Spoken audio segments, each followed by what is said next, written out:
For $5 a month, you can actually see the Thin Green Line interviews and other video content on patreon.com. Just search the Thin Green Line podcast on patreon.com. That's patreon.com, and feel like you're part of the conversation. Join us.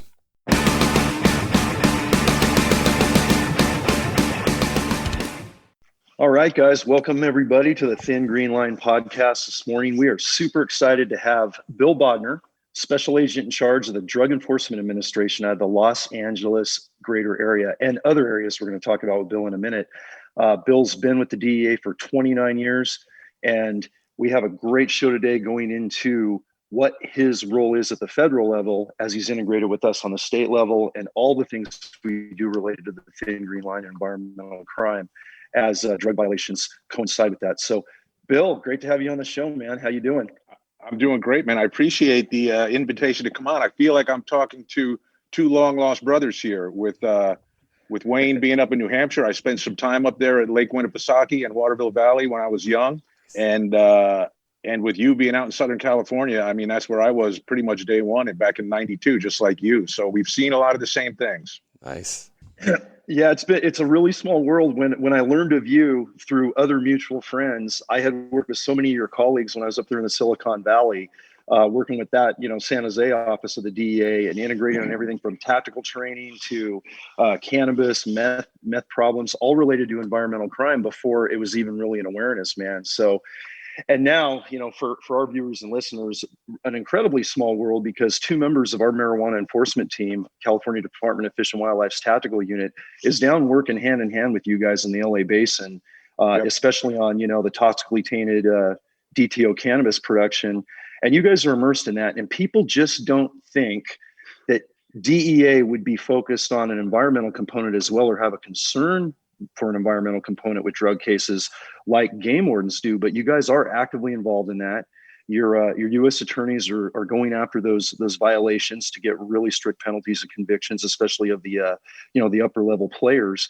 Talk about your history, man. How'd you start with DEA? What got you into that mindset to start this amazing career as we dive probably much like the two of you and everybody that's kind of in this line of work.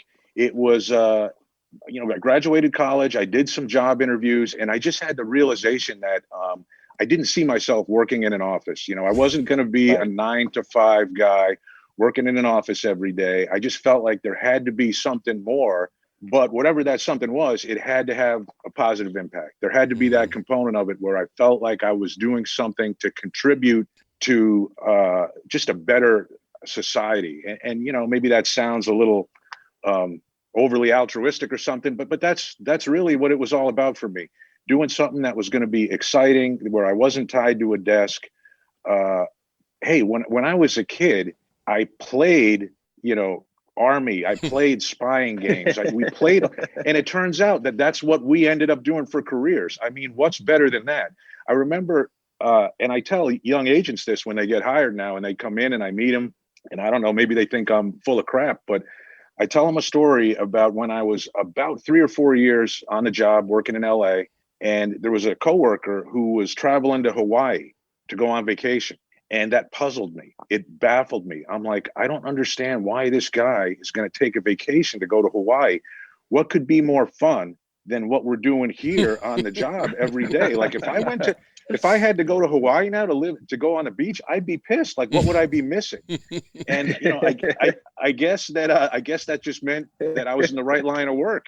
But that was the honest truth. Like, I would be mad if my team didn't call me to work on something. Maybe I was, it could have been, a wife's birthday. It could have been whatever it was. I would still be mad at them if they didn't call me and at least, ask me, hey, this is what we're doing. Can you come out with us right now?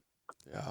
No, I totally understand, Bill, because it still feels good. It's crazy how addicting and how still feels good when the guys call you and share when you're retired, just those inside things or call you for advice. I think we've both been there, and I think that's what we miss the most is being a part of the game, being a part of the investigation, being part of sitting on the sidelines. It's a tough thing to do, even as a supervisor, although I think being a lieutenant, I got into more stuff because every guy had a good case. Guess where I'd go? I'd go where the good case was. Yeah. I wouldn't sit there. Right. I'm the supervisor. I can do whatever I want.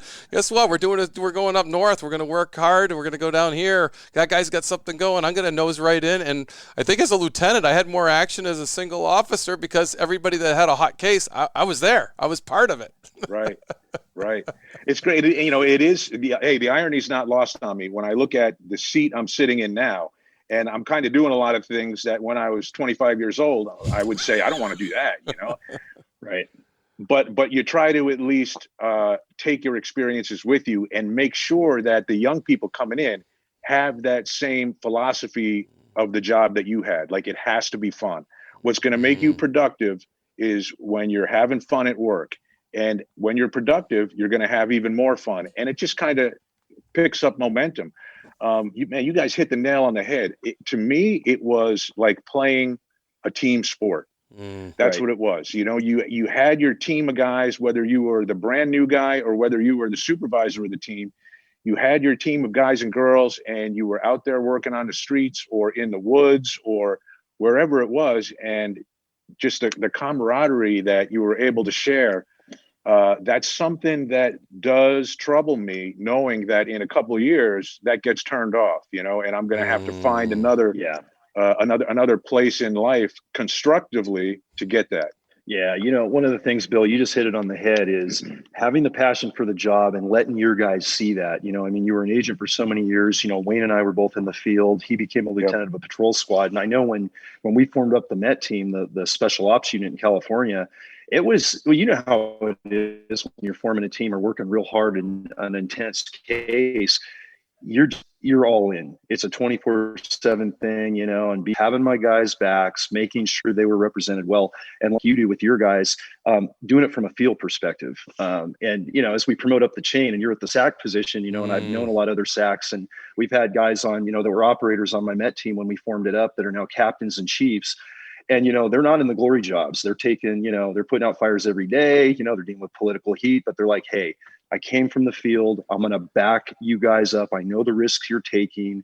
I know the politics of California can get kind of weird, I'm sure you're fully aware of that, but that's the fun of it, is we live vicariously through those guys by having their backs. And you're doing that, man. And it's so cool to see, and your energy, and I still see it in pictures and stories. You're still going out on basically and overseeing some operations and doing that oversight, and it's super cool to see. Yeah, it's still fun. Like I said, that's the bottom line. It's still fun, and who wants to leave a job when you're having fun at it? Yeah. And Bill, for our listeners, can you tell them what a SAC was? I teach. So Bill, you're yeah. So SAC means Special Agent in Charge. It's more or less a chief of a region, and the main office we have in this region is Los Angeles, but we actually have 14 offices, and that includes the 2 offices in the state of Nevada, 2 in Hawaii, 1 in Honolulu and 1 in Maui. And then we have an office in Guam and Saipan. And then the rest of our offices are just concentrated in the 7-county greater LA area. And basically what I find myself doing now as the SAC is kind of looking at the threats to the community, defining what our strategy is going to be, how we're going to allocate resources to get the best bang for our buck in protecting the public. And then doing a lot of things like today, like doing the messaging about what's out there, what's dangerous to the public, what we've accomplished as an agency. And, that's an area where in the past, we probably haven't done the best job because, as we just talked about, we love being out in the field. We love doing the work. In our minds, the work sells itself. But the reality is probably the public doesn't necessarily have an understanding of what you guys did. They don't necessarily have an understanding of what DEA agents do and the value that we all bring to public safety and, to keeping people safe and protecting our land. Yeah, for sure. And your guys' game has really changed quite a bit, hasn't it? When you look at the last 5 years and you come into the SAC position last year, but having all that field time in LA, and you're dealing with drug trafficking organizations just like we are on the MET team, and you guys are seeing it on a more global scale on the federal level. Everything from EPA banned poisons on toxically tainted weed, which we've discussed on this show, and obviously with my background, and we've gotten into that with other guests. But you come from a really good perspective from trends you guys are seeing on the federal level as you integrate with state groups like ours in California, because that is that cannabis hub, right? So talk to us a little bit about that aspect of what you guys are doing. And obviously we have the white dope issues as well, but how impactful is this stuff from what you're seeing? And what are the trends? The toxically tainted weed is something that really alarms me right now. And I give you guys a ton of credit for kind of being out there in front and putting that on the map. So here's a couple examples I can give you of the dangers this poses and why people on both sides of the marijuana issue really need to come together and take a stance on this black market marijuana. First off, the state of California, the BCC, Bureau of Cannabis Control, they estimated last year that 80% of the marijuana market in California was black market. So with that black market weed, we don't know what's being used to grow that stuff. And here's an example, like Forbes magazine in early August, they published a study that said pregnant women who use marijuana are like 1.4 or 1.5 times more likely to give birth to a child with autism. And my thing is that from the marijuana, or is that from the toxic pesticides that were used on the marijuana that the FDA has already banned because they cause birth defects, you know? So it's really giving a false perception, or we're not even able to determine what's from the marijuana, what positive or negative side effects are from marijuana, and what negative side effects are really from all the toxins that are on these drugs. Vaping cartridges are another big thing now. So there's a company I think called CannaSafe or something like that, an independent company that tests marijuana products. They tested 7 black market marijuana vaping cartridges. They all had pesticides in them. And some of them, it was like 1,500 times the allowable limit. And, you know, people have this perception that vaping is less dangerous than smoking, but really they're vaping pesticides because of what's happened with the black market and these illegal grows in California. So it's a significant threat to the public. And man, I just don't know. I don't know where it's going to end up. It scares me. Yeah, and it's interesting because, and this was something I was going to ask you a little later in the broadcast, but it's kind of proximate right now. Is I know our teams, because of the COVID response and PPE and safety protocol, for our teams to operate, federal, state, local sheriff's departments. We've just seen it blow up in California and other states with what the cartels are doing right now, because there's less pressure, obviously, because there's less officers out there. A lot of our guys are tied up on everything from riot control to medical response to you name it.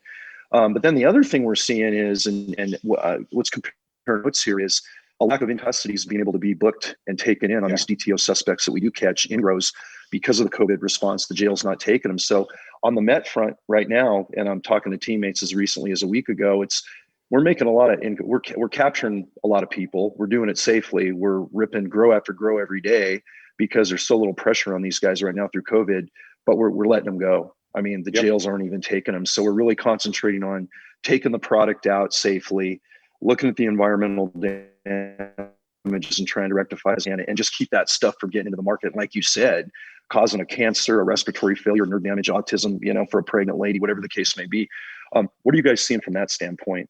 The same thing. I mean, with the state now, part of it because of COVID, and then just part of it because of like AB 109 and some things like that from the past. It's difficult for a nonviolent drug offender to get any kind of jail time. Right now in California, if you get now, and I'm talking about like a white drug crime, just to give an example, like let's say you got caught with 40 or 50 pounds of methamphetamine or fentanyl, some pretty dangerous synthetic drugs. Yeah.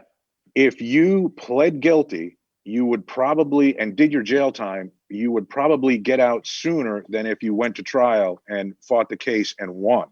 And that's just because the state has told the counties, hey, you can't house these nonviolent drug offenders in state prison anymore. We don't have the money to do it.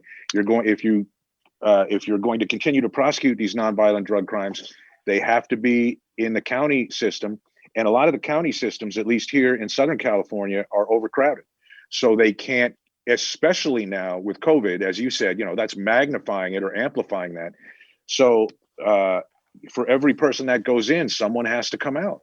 Someone has to come out. So we're not getting jail time. So there's really not a disincentive to go right back to growing. And that's kind of the struggle and the problem right now, is finding a way to get these people to comply with the state laws and to not do these illegal grows. It's a little bit frustrating. I think the solution probably is going to have to be more enforcement. I mean, I think that's going to have to be what the solution is. The tax structure with the permitted marijuana is significant, and I think it's kind of provided an incentive for people not to get permitted and just to go the black market route.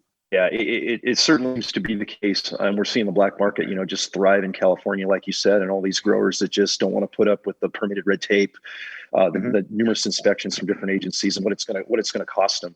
In addition to being on the radar, and we did have a little bit of help federally, and I when the new administration came in 2016, shortly after that, we had Operation Forest Watch, and I remember at the time working in California, and our Met team was kind of in its heyday. We were about 4 years in. We were kind of clicking really positive. We kind of knew the game. All the regulation had happened, and we were dealing with regulated and unregulated grows, and kind of diversifying a two-prong approach. But we were not getting, any of those convictions, and we weren't getting any, like jail stays that were already starting before COVID. But federally, with U.S. Forest Service, the AG coming down sessions at the time, and there was $4 million, maybe more, dedicated to just public land, national forest, DTO, strictly trespass grows. So we did what we kind of reverse engineered it, what we used to do, where federal guys on your side would come in and jump in with us at the local level, because we were getting the environmental prosecutions, back 10 years ago. Now we jumped in to go to the AUSAs and do some federal cases, because California state just wasn't touching it. And it was really effective for that one particular operation. I remember the arrests we made. It was, just coming out of that severe drought we had in California, so water impacts. So that was very favorable. And I guess my question to this is, are you guys having a little bit more leeway federally right now if we take your cases federal through you guys, help out? Yeah, I think we are. If those environmental charges. Yeah, I think especially in the cases where there's additional environmental charges, we are getting some additional impact. Here's one thing that I've noticed about this fiscal year, 2020, or last fiscal year, for us just ended yesterday, actually. We've seen a lot, at least in the LA area, a lot fewer grows, significantly fewer on public lands. And I think that is a tribute to getting the word out, which you guys do, and also that program that you're speaking of. The traffickers now know, hey, if you're on public land, the feds are going to come looking for you, and in the federal system, you're still going to go do some jail time if you get caught. Unfortunately, we've seen it kind of shift to private land, and we work that. I guess there's two real programs where we team up with you guys. One is the CAMP program run by the state, where we come in with some resources and maybe some federal prosecutions in some areas. And the other we call the DCEP program, Domestic Cannabis Eradication Program. That's more or less us funding, giving grants or providing money to the state and then going out on operations with them to go after grows. And we're going with the DCEP program. We're doing a lot more private land grows in Southern California now. Hey, they look just like the public land grows. It's not a pretty sight as far as carbofuran and all the other dangerous chemicals that are there. But these growers have kind of decided that, hey, like I said, if we're on public land, it's a lot riskier now than being in private land. Yeah, we saw that shift a couple of years ago, just like you're saying. And we saw all these DTO groups, especially once, Prop 64 and all these other regulations were enacted in California. And like you said, that shift to federal money and you guys putting an emphasis on those outdoor public land prosecutions. When I was leaving back at the end of 2018, and it's still pretty much the same percentage working with the team, it's about a 50-50 now. I mean, statewide, as you know, our Met team is embedded working with you guys in every county of the state, and 50% of our DTO grows on environmentally sensitive areas or on private land under the auspice of a quasi-legal permittee trying to get into the game, but he's got DTO operatives working right under everybody's noses, hoping they don't get caught at the state level. Yep. And you mentioned DCEP, and I'm glad you did. For those of our viewers and listeners that don't know, and I've talked about this on other podcasts, the DCEP program really has been our lifeblood, Bill, from you guys. And it's a big level of gratitude I want to put out, because as we produce more, either in custody's plant count of these tainted weed plants, and then even some environmental damages started to factor into the tabulation of what we would receive from the DEA every year.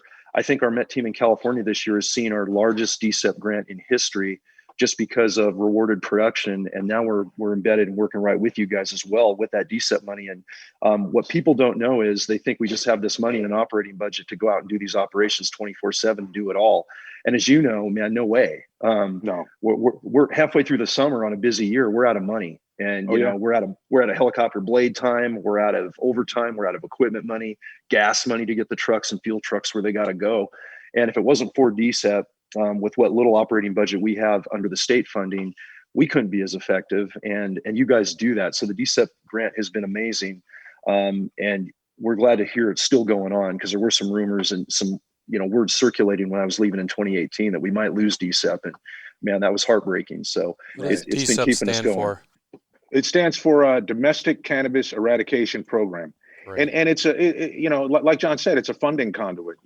We provide funding to state and local agencies to help them with eradication, and then we actually partner with them and go out and do the eradication operations with them.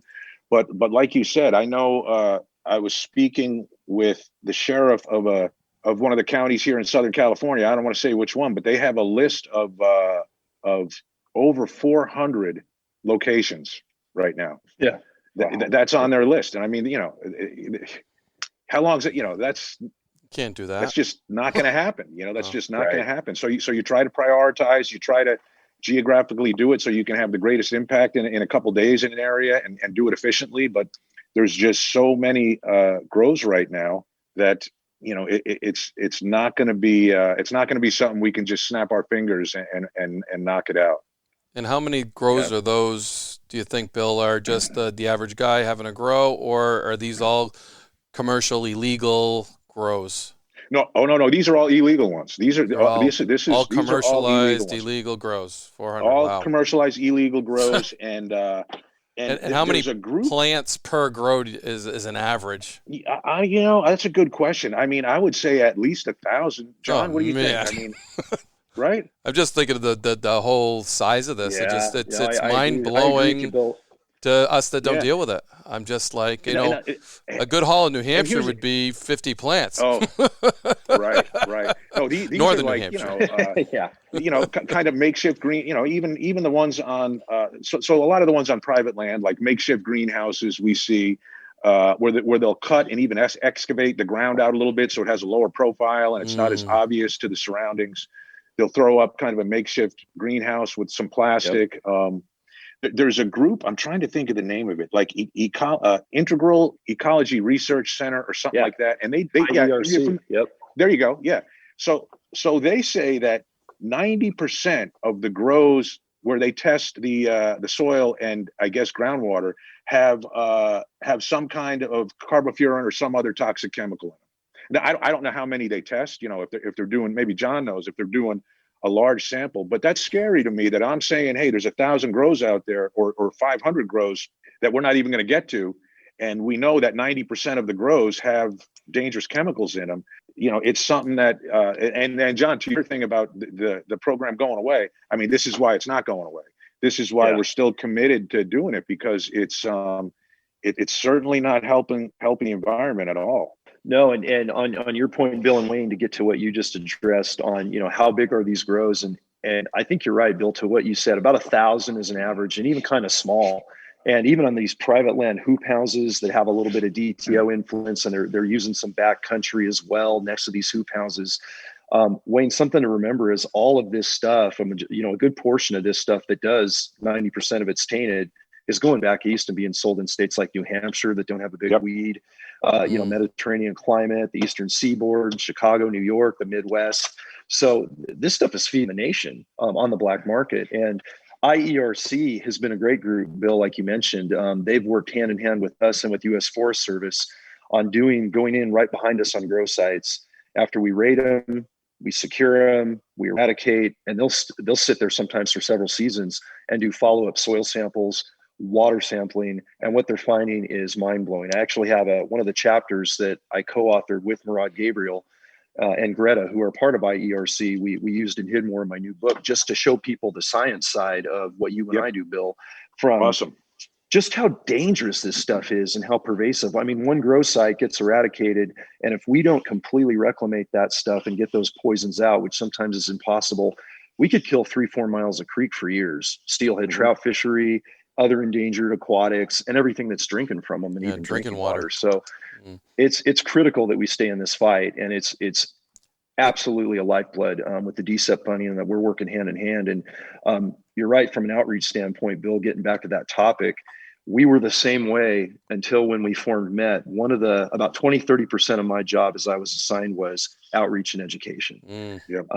Little tiny agency of 400 game wardens, not knowing what the heck are they doing in the drug world of marijuana eradication. They thought that was, the public just thought it was weird. The governor's office thought it was weird in the early days.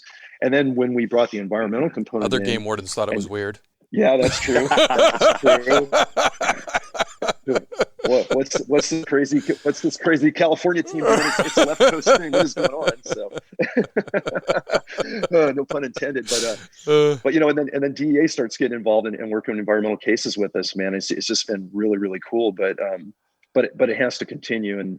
And my next question is, it's kind of a loaded question, but Bill, from the standpoint of regulation, obviously with Prop 624 in California, we look at Colorado. I even look at my new home state of Montana that has medicinal growing going on. Is this stuff helping? Is regulation as it's structured helping from what you guys are seeing federally? What a great question, because first, and it goes to what Wayne asked a second ago, all these grows that you and I are talking about, these are all not permitted. These are unpermitted grows in the state of California. So a lot of times people will say, hey, what's DEA doing getting involved in this? This is legal in California. No, these are people that are not following the California rules. That's first off. So to talk a little bit about the history and how we ended up with drug cartel growers up here in California, I remember in '96, the price of Mexican marijuana per pound was about $550 here in California.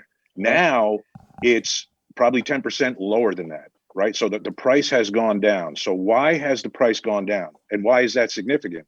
If you're a farmer in Sinaloa, Mexico, you're going to grow marijuana because your family's been growing marijuana for 30 or 40 years or 50 years or generations. And the price for the marijuana is set by the drug cartel that controls your region. So the Sinaloa cartel is going to set the price that they're paying that farmer for the marijuana. And it's not necessarily a fair market system. They're going to tell them, hey, this is what we're paying you for it. If you don't like it, there's nowhere else you're going to sell it. And if we find out you try to, we'll kill you. So that's number one. So as back in '96, when we had Prop 215 in California, and we started kind of the relaxation of the rules and the legalization process, so to speak, what we found was more of a connoisseur marijuana market developing. Like back at that time, there was high grade marijuana coming down from Canada. There was indoor grow marijuana in California, and kind of and of course the Emerald Triangle up in the north growing marijuana, all a lot higher quality than what we were seeing from Mexico. And users were like, hey, if it's legal, I don't really, I'm not as nervous about buying it. I'm going to buy this higher quality stuff. So what we've seen as legalization in California has kind of progressed, we've seen the demand for these Mexican marijuana go down. And what has that resulted in? All the people that have worked on the grows there in Mexico getting paid less money. And let's be honest, there's limited economic opportunity. They haven't chosen, they're not growing marijuana there because they're passing up a 6-figure job somewhere else. They're growing it to feed their family. Sure. But what happens is the cartels aren't making the money in marijuana. They're not paying the growers as much anymore, but there's opportunity in California. If you can get up to California, we can start a grow up here.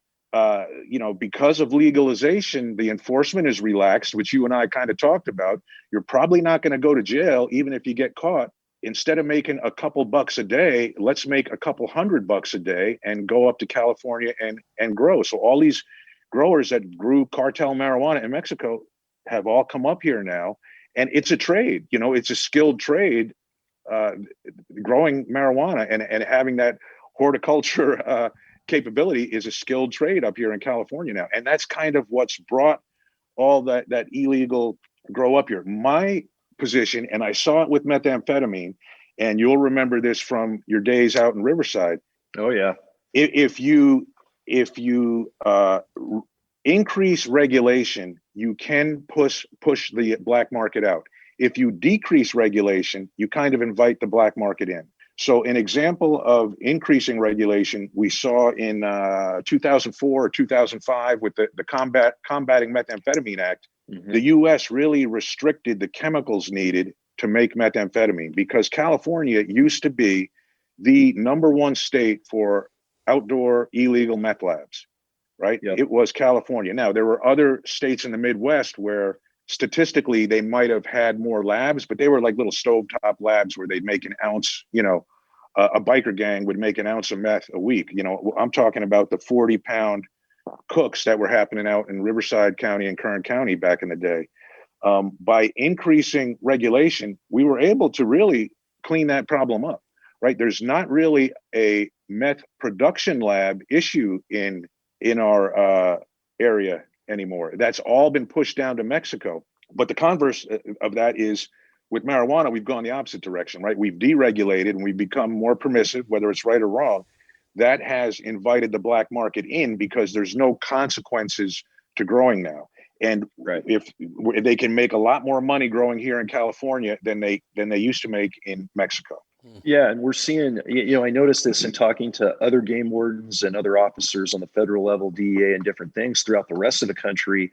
And as some of those states have started to regulate as well, Midwestern states, now all of a sudden in some wildlife refuges, game wardens are running into grows on waterways and aqueducts and little plots of forest and, upland bird habitat, just ridiculous stuff. So it seems like there has been this trend that once regulation starts and once, the pressure is eased up from enforcement because other priorities, white dope, for instance, now all of a sudden a DTO group says, hey, maybe we can branch out and, leave California and to a lesser extent, go to a different state. So it seems to be that trend. And unfortunately, it's not getting better as things start to move out east.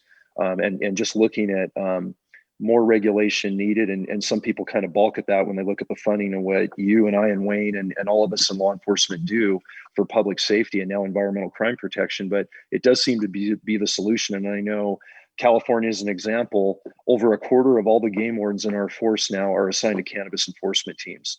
Yeah. Either private land permitting teams that you guys work with or the tactical unit that I was part of with the Met. And we're still underwater. We by no means have enough permitting teams to just handle, an average amount, knowing we're not going to get to all of them. And I know the county you're talking about had a lot of good work in that county with the 400 cases you're talking about. And that's one example. And many other counties are in that same boat.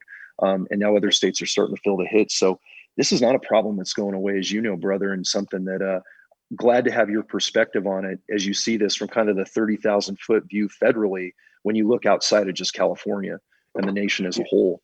Yeah, and I feel like with California, I know in California there's a reluctance to incarcerate people for nonviolent drug crimes, especially marijuana. I understand that that's where the state is at. I just don't know what other solution there is. That there may be one, but the issue is the tax money, the tax revenue that was anticipated is not there. And the reason it's not there is because there's so much black market. So right. how do you get people to, and if you don't want to call it enforcement, at least call it compliance. But there has to be a more robust compliance arm or the policy is just not going to work. It's just not going to work. Now, alternatively, the thing that could work in California is mega marijuana.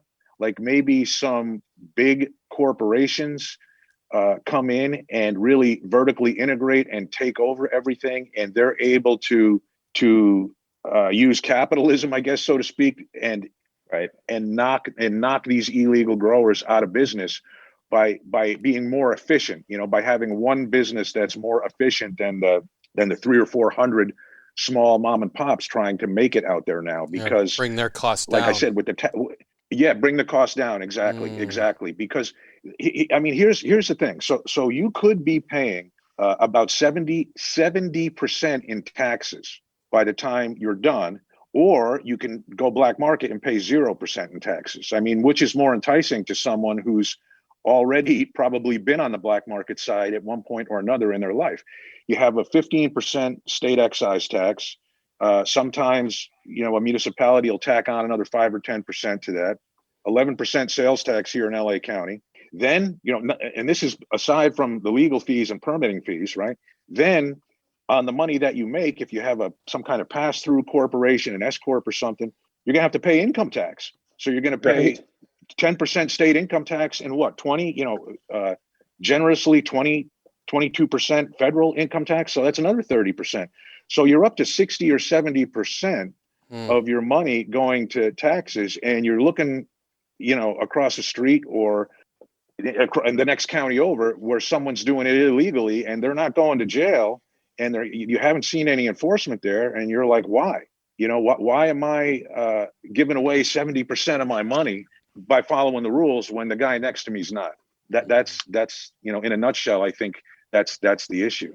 Yeah, and there's been some big corporate groups that are trying to come into California to start that model, and model it after the wine industry or the tobacco industry. Regulate it, keep it pure, keep it tested, make it available, and try to break that black market. And obviously, it's just an uphill battle right now because it's so new. But yeah, that's it. Bill, and Wayne, I think you and I talked about this, going back about a year ago. But I remember when Prop 64 started. And we did an outreach and education push, from the state level. I remember going to, a California Grower Association hosted grower meetings, and that was an eye opener, being a one cop and 500 growers looking at me sideways, right? You can imagine that after we've been working, those groups for so long.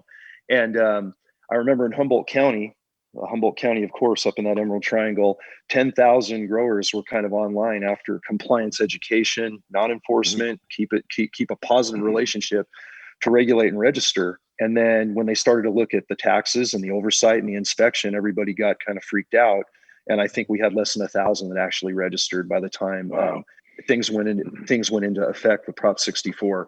And now we're doing the uphill battle, and they're all in the black market again, for the reasons you just stated, Bill. So something certainly got to change there. And I know, and we come back to, regardless of where you sit on the cannabis spectrum, user, non-user, for, against, left, right, we try to take all that out of it and just look, what does everybody agree on? And one thing I found is, and you guys are doing a lot of this too now, is when we tell a growers group that no one wants to see the environment destroyed, except maybe DTO. I will say DTOs are pretty savage on humanity and environment. They don't seem to give a rat's ass.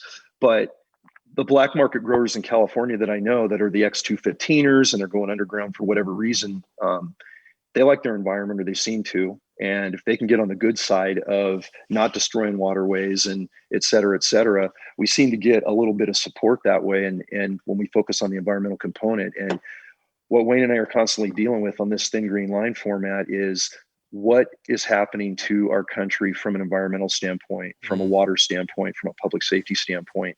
And that's what's most alarming. So what you guys are doing on that end too is helping with that message, and we appreciate it. Yeah, no, 100%.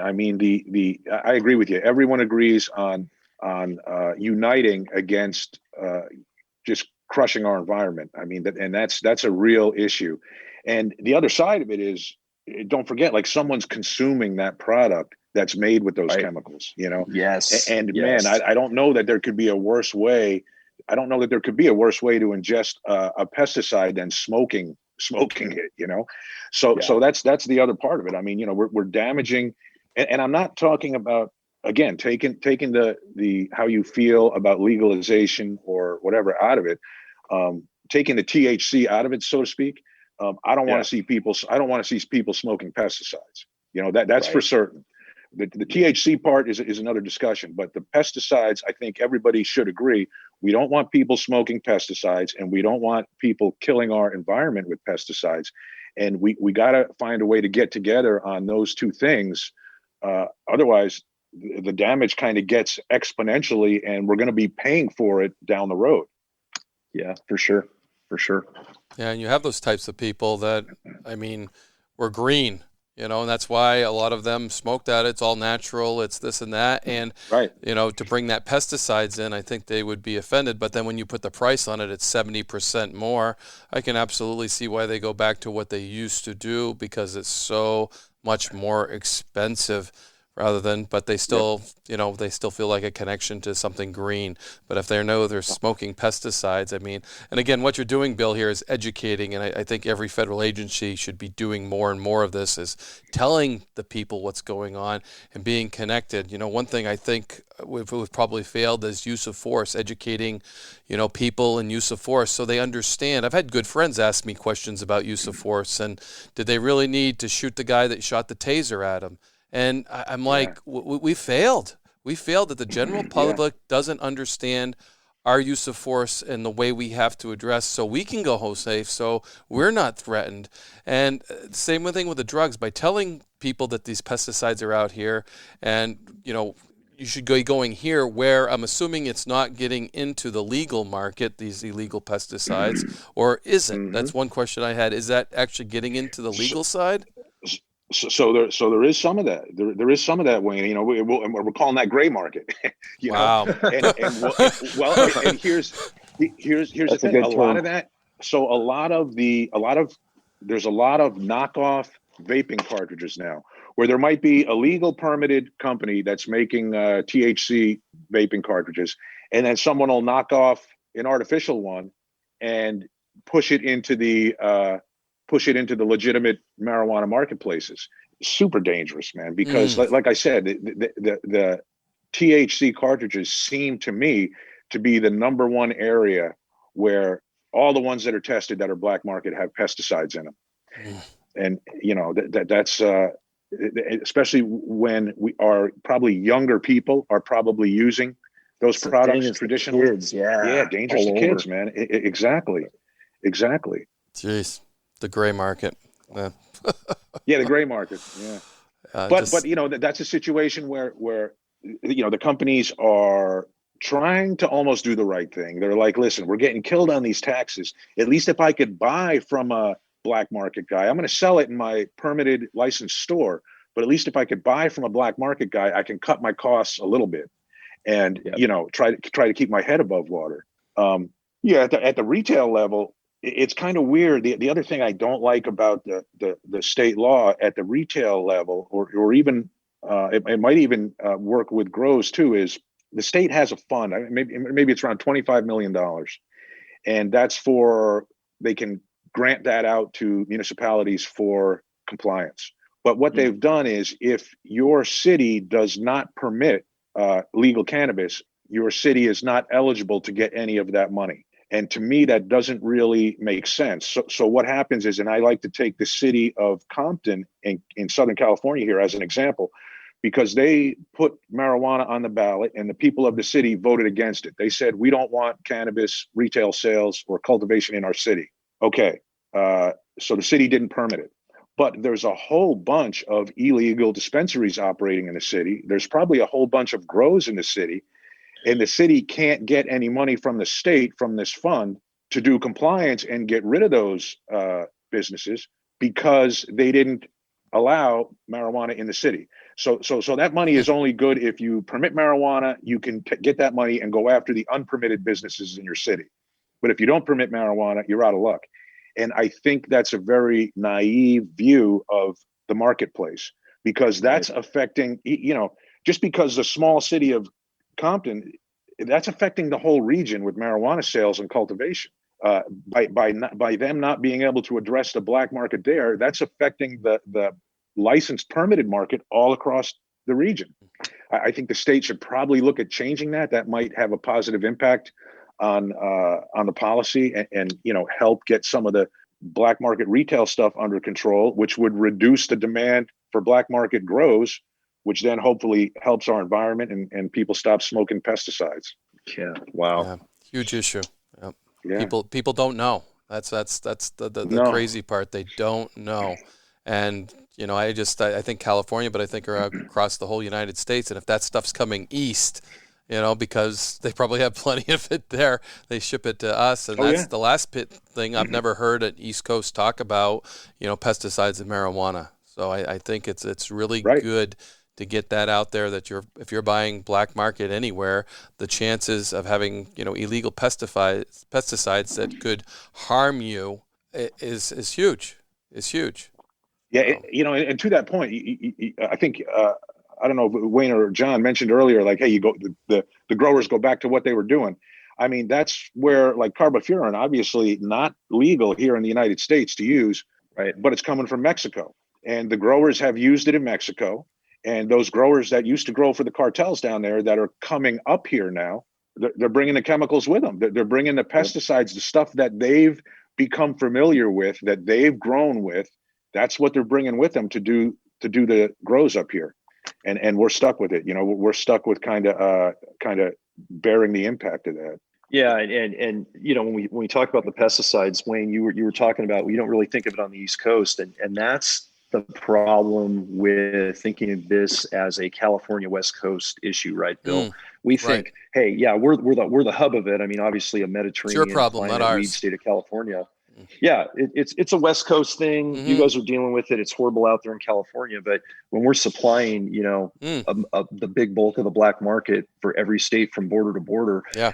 And I think about the kids with these vape pins, Bill, that you mentioned. And, I was reading a study and talking to other, scientists on this, that the temperature that these vapes burn with this inhaled vapor is changing the chemical characteristics of these pesticides and poisons, and actually enhancing them like we've never seen before, because vaping's so new and our kids are doing that, and you think, okay, what are we going to look at 5 years down the road, 2, 3, 4, 5 years, as far as respiratory issues? I have, medical professionals in the family that are either nurses or doctors in some of, Stanford and El Camino Hospital, some of the magnet hospitals up here in the Silicon Valley.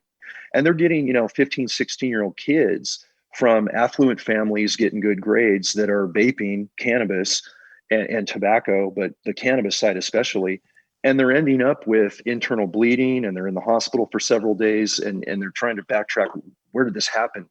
And we're seeing where it's happening from. So I think from the standpoint of the public knowing this, that it's not a widespread talked about issue right now, is huge. And I'm glad you guys are doing it. I'm glad you're talking about it on our show. We're grateful for that. And I know we're going to keep pushing it. But it's not getting any better because the demand is there. So whatever we can do to lessen it is certainly favorable. And John, a lot of times, because we carry a badge, people are reluctant to take advice from us, right? They think, no, the DEA is just trying to scare us because they don't want they don't want marijuana out there anyway. So what I try to do is, like we talked about with the IERC or whatever it was, I try to provide people references like that and say, no, go check for yourself, see what's out there. So there's a video on YouTube. If people look at CannaSafe, it was a news story that was done by a major network where they tested vape cartridges. And man, when you talked about the heat, and this is something, I never knew this. I didn't know that you could crank up the heat on a vaping pen. Right. I didn't either. And they're finding that, hey, maybe this product is safe if it's vaped at normal heat. But as soon as you crank up the heat, it becomes completely unsafe to ingest. And I mean, I'm trying to think of some of the chemicals that were in there, like hydrogen cyanide, formaldehyde that they had in the vaping pens. And again, when people hear a DEA agent say that, they're like, oh, they're just trying to scare us. Right. They're trying to scare us because they don't want marijuana out there. Do some independent research. Check some of these independent testing places that are not affiliated with DEA or with law enforcement, and let them tell you what's in the product that you're taking, because you don't know right now, and you don't know. There's so many counterfeit products, counterfeit vaping products on the market, and a lot of them are made to look identical to legal ones, the packaging and everything else. You just don't know what you're taking, and you don't know the dangers of the chemicals that are in them. Yeah, nasty. It would almost be great if that the legal growers could have some kind of an association that some of their taxes actually went towards public information regarding that stuff, because they don't want to pay any more taxes. They're not going to believe the state if it puts out. So again, you said an independent thing, but take a little bit of their taxes, 1%, and put it towards just an informational type thing. So that would attack those illegal sources on another front. But I still, when you're paying 70% of your profit on taxes, it's just it's hard to ask a business to take on something else to try to reduce it. It's just it's astronomical. But and then back to a point I made earlier, even for the people that really believe in legal marijuana, I hope they would get behind this, because for many years people have been very critical of DEA, because there's been one licensed place in the United States that DEA has licensed to grow marijuana for research. It's the University of Mississippi, I think, Ole Miss. That's been the spot. And people are like, well, we need more access. We need more places. We need more licenses out there so people can grow, so we can do more research and testing. And DEA is doing that now. I think we published something for comment 4 or 5 months ago. We're going to go for add somewhere between 3 and 8, maybe more producers to produce marijuana for testing.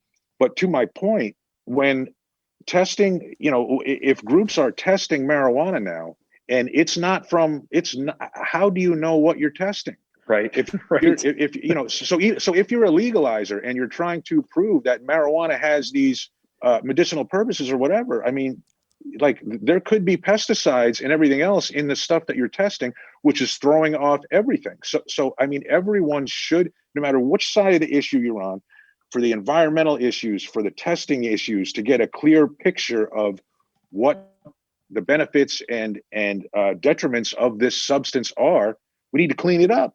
We just need to clean it up. No doubt.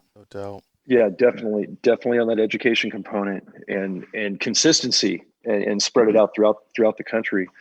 Bill, if you moving forward, looking at this thing from a federal standpoint, what do you want to tell the public? What can you tell our viewers and listeners right now from the standpoint of anything narcotic trend wise, knowing what you're ingesting, anything you guys can say from an education standpoint, please let us know. Yeah. So the number one threat, and hey, we as much as we're talking about the dangers of this stuff, unfortunately, we're able of the outdoor grows. We're unfortunately able to only spend a very small percentage of our work hours on this stuff because of what you call the white drug problems earlier. So let me tell you what the number one threat we see right now is on the drug front in Southern California. And if it's not in your city across the US now, it will be very soon.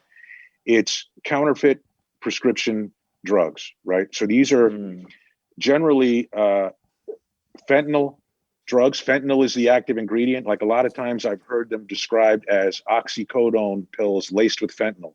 I mean, that's not the case. What they are is they're counterfeit pills made in Mexico by the drug cartels.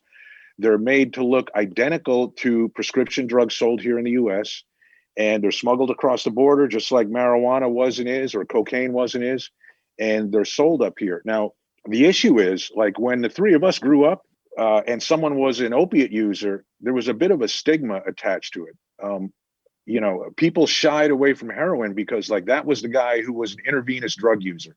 Someone who's injecting their arms is kind of like, man, that's something that very few people would even try, at least back when I was younger. So take away that stigma now, put something that's 50 times more powerful than heroin, put it in a pill that looks like a pharmaceutical pill that you would get at a pharmacy or a doctor might prescribe after you've had some kind of surgery or something.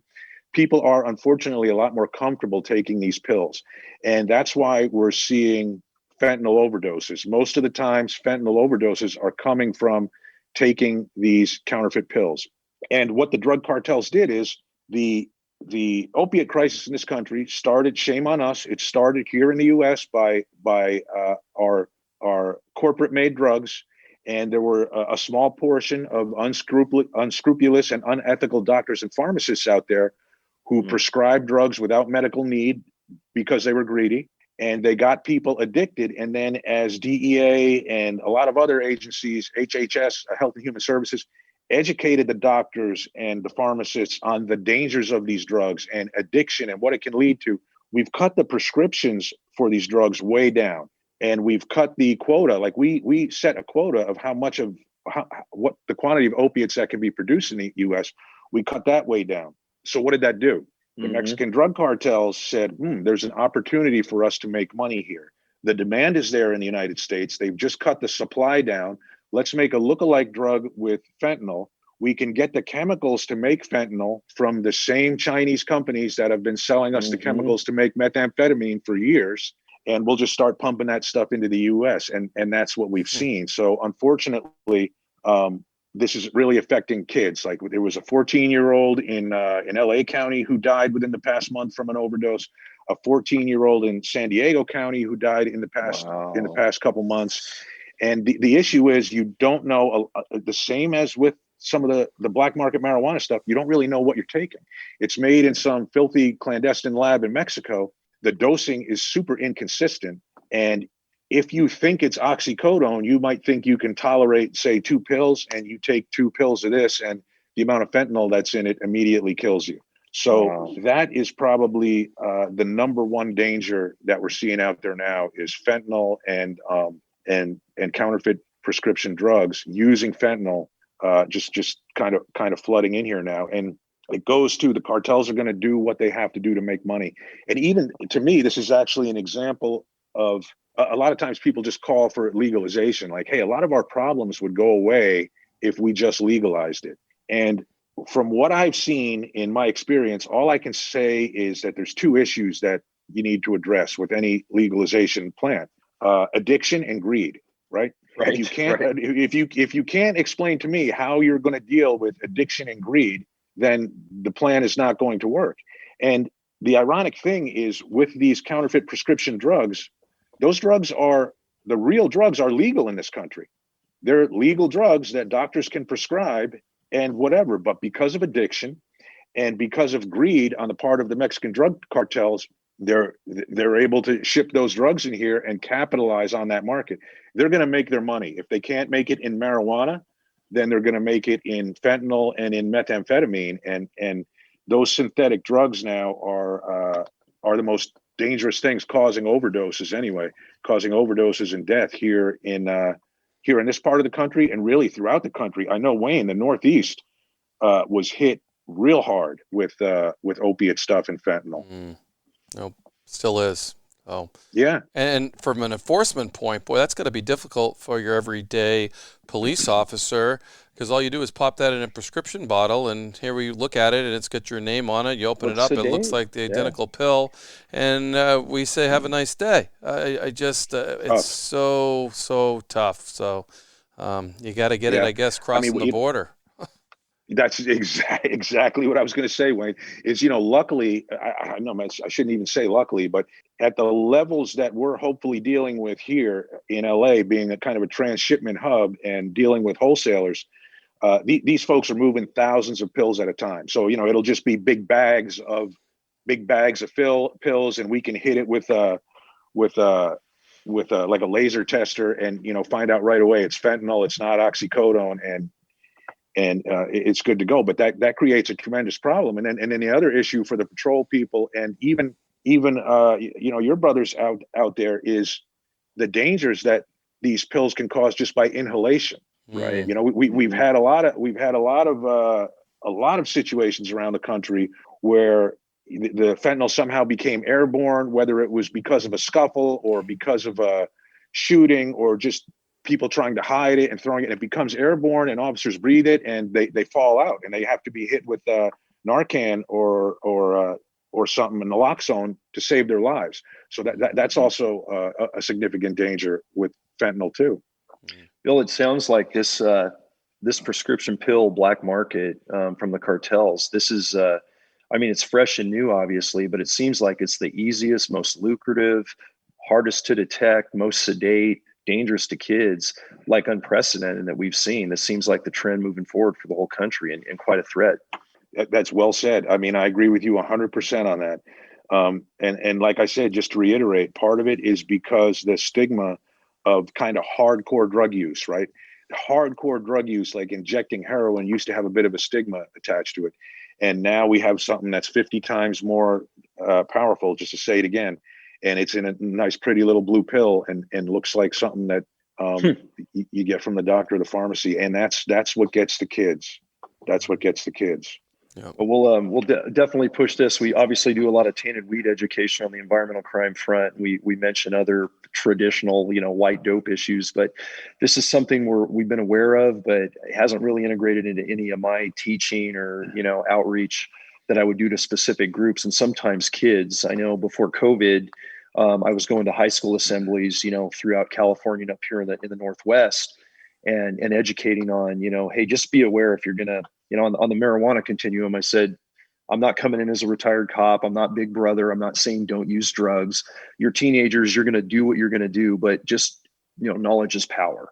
So look at these slides, look at this environmental devastation, look at what's on this weed, blah, blah, blah, blah, blah. And I've had kids just run out of there petrified, I'm never going to touch another joint or vape another pen.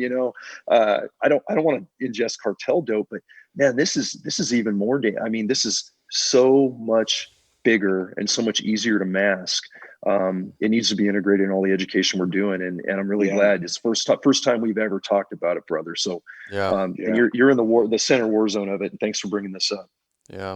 And you bring up schools, and we do a lot of programs with schools, but the unfortunate thing that I've experienced, and hopefully your listeners can kind of push this, is we've gone to schools to talk about educating students on some of these issues that we're talking about, and we get pushback. And what we hear is, well, we don't want the kids to go home and tell their parents they heard about this. The parents will then think there's a drug problem in the school. Mm-hmm. Right. And as if there's not drugs in the school, and I mean, that's just really frustrating to hear that, because your message was on point with what ours is. I mean, no disrespect to Nancy Reagan, but just say no isn't really an effective message, in 2020, as it was back when we were kids. I mean, what we try to say is, we try to do just what you spoke about: provide knowledge so that people can make informed decisions about what they're going to do. And the message that we kind of try to get kids to buy into is, find something in life that you're passionate about, no matter what it is, whether it's the outdoors, right? Whether it's hunting and fishing, or whether it's a sport or an instrument or ballet or reading. Don't let drugs distract you from that passion, and don't ever let drugs become your passion. And we have speakers. One of them is named Brandon Novak, who is a professional skateboarder, and he tells that exact story. I mean, he was touring the world as a professional skateboarder, got wrapped up in drugs. It kind of started to detract from his career and his success, and skateboarding wasn't that important to him anymore. And then all of a sudden, he didn't give a crap about skateboarding, didn't even want to do it. It was just all about feeding his addiction every day. And, that's what we're trying to kind of educate kids to, is if you have something in life that you're passionate about, you're going to be a lot better off than, and a lot less at risk for drug addiction. Mm-hmm. And start young too. I mean, I focused on being a game warden at 6 years old, and that's what I focused on. I know others that were focused on being a fighter pilot, but began very young and just took their life and made it so they could become what they wanted to be. And there are rules to do that. And the rules are, you got to keep your nose clean. You can't violate this, you can't do that, you can't do that. So, but that's to achieve that ultimate goal that you want. And you're right, make it your passion. I love that phrase, Bill. That's an awesome phrase. Make something else your addiction. So yeah, that's it. Make something else your addiction, and don't get distracted. Make it something. Hopefully, make it something healthy. That's actually gonna better your life. Because the bottom line is, the three of us know nothing good's going to come from any kind of addictive drug use or significant drug use. It's just not. Yeah. No. Absolutely well said. Well, I appreciate what you're doing. You know, great.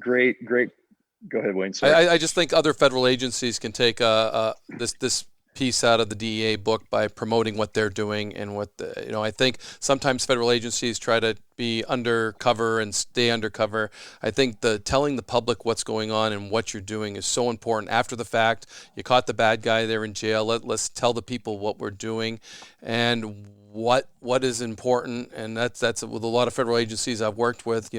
We like to tell the stories, John and I just hope that other federal agencies follow the DEA, because keeping the public in the dark, I think we're seeing what's happening by keeping the public in the dark. They're starting to question what we do and stuff. By bringing out what we're doing and how we're doing it, it may be after the fact, but I think there comes a lot of understanding with that, and I think we need to start to bridge that with our general public. I agree 100%.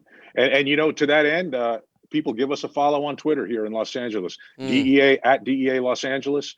We're talking about current trends all the time and some of the enforcement work that we do. We're talking about fugitives that we're looking for. So give us a follow and stay up to date on what's happening in Nevada, the LA region, and Hawaii. Nice. Bill, we sure will. We'll actually put that in our social media when we launch this podcast. And to reiterate what Wayne said, it has been so hard to get anybody from the federal side to talk publicly on a forum like this. And man, thanks for doing this. This is really great to hear from you, get to know your story a little bit better. And coming from the old stomping grounds, it's good to see you in LA, man. The hub of the jungle where so much is going on. And thanks to you guys for doing what you do, because as I said, we see the number of grows on public lands going down drastically, and a lot of that is attributed to you guys getting the word out. And just because you're not out there every day doesn't mean you can't still be in the fight, and that's what you're doing, and it's appreciated. Well, thank you so much for coming on the show, and we look forward to talking with you again down the road. All right, take care, guys. Be safe. Bill.